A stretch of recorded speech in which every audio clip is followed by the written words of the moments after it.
the labels that follow.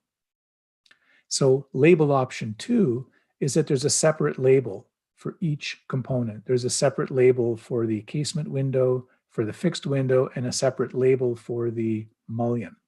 Now the label doesn't have to be applied to the mullion. It could be on the glass of the label, but essentially one option is that you simply report the performance of each item, and it's up to the building official to figure out which one's the lowest one and to understand that it's the lowest rating that applies.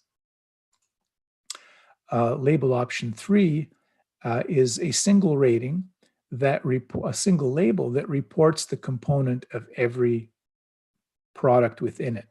So we have here we identify the manufacturer and the general conformance statement of the label as a heading, and then we have the casement window ratings, the fixed window ratings, the mullion assembly ratings, as well as an overall rating. So now it's clear that this product is composed of multiple products that have different ratings, but it also allows for an optional overall rating to be reported. Now it says here, use of the overall rating is optional. At the time that the committee first developed these guidelines, it was felt that it's going to be very difficult for manufacturers to assemble the overall rating, especially when this kind of a product arrives at the job site. It might have been mulled together at a dealer location or at some intermediate location other than the factory. And so it may not always be practical for some companies to be able to give you an overall rating. So it would be permissible just to report each of the individual products within this combination assembly, their individual ratings, and if possible, it's desirable to have the overall rating as well, but it was not mandatory to report the overall rating. And then option 4 is where each product, where the casement window contains both the reporting of the casement window and the overall rating of the assembly, and the fixed window reports the individual fixed window and the overall assembly. So these are the 4 labeling options that the original task group came up with in 2014. We didn't feel at this time it was necessary to revise those options, so we've merely updated them. We're going to present this to the Technical Services Committee tomorrow and ask the Technical Services Committee to review and approve the publication of the document. So if there are concerns about the document, there's still the opportunity for the Technical Committee to comment. And if anyone has concerns about the labeling guidelines, that should be handled through the Technical Committee. They'll be the body that will review the document and authorize its publication. And if there's a need to revisit anything in the guidelines, that should be brought up at the Technical Committee. There's 2 annexes to this, or appendices to the labeling guidelines. And we felt it was necessary in 2014 to have an annex that specifically dealt with the use of AAMA 450 in qualifying mullions for products sold in Canada. The AAMA 450 standard does not address performance class explicitly.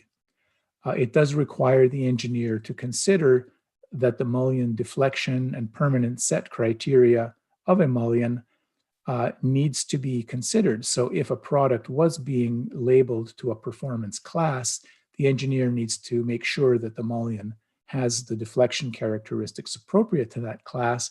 But it's described in a way that does not make it clear that those properties of performance class need to be reported.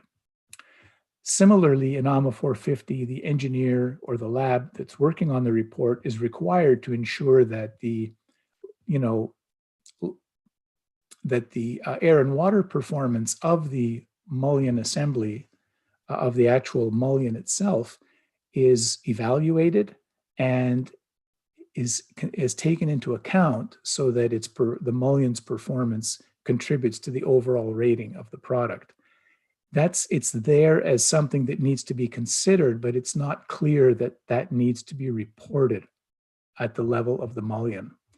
So we just wanted to make it clear that if people are using AAMA 450 to report mullion assembly performance, there is a need to report the performance of the mullion assembly, which I'm referring to as the actual mullion itself. That mullion assembly needs to have a performance class, it needs to have a performance grade, it needs to have a water penetration resistance test pressure, the